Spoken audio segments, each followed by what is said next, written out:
Hello, this is Mark Herman, and what you're looking at is this is more or less due north, and so Washington's way down that way, and this is Richmond.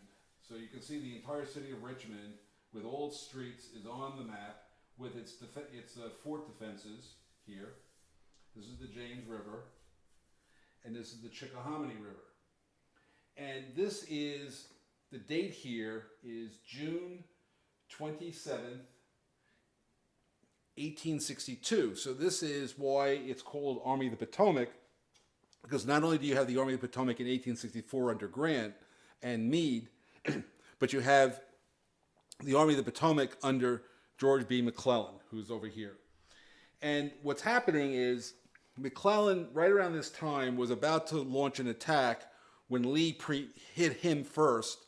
And McClellan was advised by Phil Kearny to take his army, and with the Confederates trying to make this turning movement this way, to take his army and go straight at Richmond, which is only a few miles away, as you can see. However, McClellan did not choose to do that, and instead he changed his base and he withdrew to Harrison's Landing, which is right around here. And then what you have here is these wagon markers is the path that the Union supply base took to get to Harrison's Landing. And so the way I handle this is that this is primarily a solitaire scenario and covers the 7 days battles at the grand tactical level, which hasn't been done in decades really at this level. And so per the Civil War Heritage rules, McClellan HQ never leaves this location. And so every turn you remove one wagon. And if all the wagons are removed by each turn and they get to here, you pull the last wagon off, the solitaire system wins. What the solitaire system is going to do in the meantime is first, there's their Fifth Corps, and they're going to first get them south of the river. And then once they're south of the river, the Union Army is going to fall back guarding the wagon trains. And again, per the rules, they have to fall back toward their HQ. And that's how I handle the entire, there are no special rules. You just have to follow the Rebel Fury rules where you have to always get closer to your HQ and try to get into command.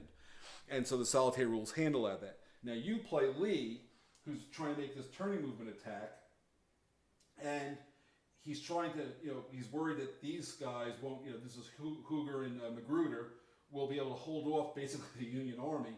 And because of the solitaire system, they won't attack, they're only going to fall back. And so it's a really fascinating solitaire scenario. It's 11 turns long. I've played it many times, and it's really tough to win with the Confederacy. In fact, I think I've only won about a dozen plays. I've only won with the Confederacy once, and you'll see how hard it is to block as this army falls back. You'll deal with the Battle of Savage Station, White Oak Swamp, and Glendale, and then ultimately Malvern Hill, which is over here. And it's, again, great fun. And on game turn 3, way up the top here, you'll note there's a Union cavalry detachment. Jackson will show up at that location on the second day of the turning movement. He was basically late, and it wasn't one of his finest performances, and he will show up as a reinforcement into the scenario. So there you have it, the 7 days battles. Again, not covered in a long time. It's a solitaire scenario. Now, you say to yourself, hey, well, what if I want to play an opponent in this scenario? And the answer is you can do that. So you can play this also as a two-player scenario.